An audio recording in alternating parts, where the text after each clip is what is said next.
For me, it is my belief that everything happens to me is my purpose. So, kumbaga, nangyari, kailangan mamatay ng mama ko for me to learn that lesson, hindi na yung nangyari yun.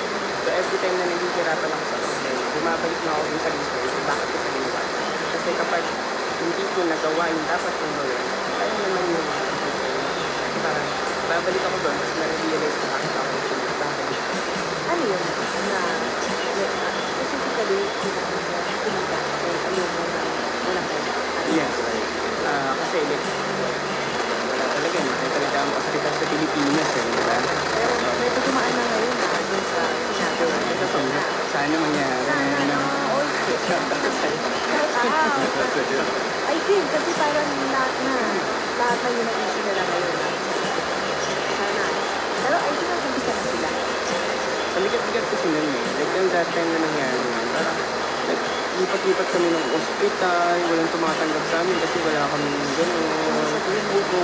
Well, yung nangyari sa nanay ko sa heart center ko dati.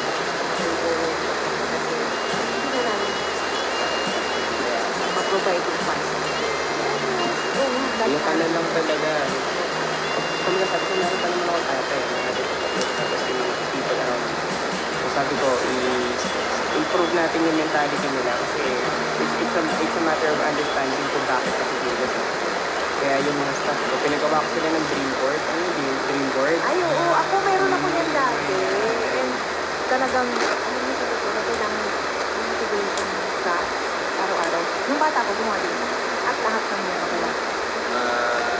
Oo. Nilagay ko lahat ng gusto ko. Naku, bilis ang oras oh. Sa ganitong kwentuhan talaga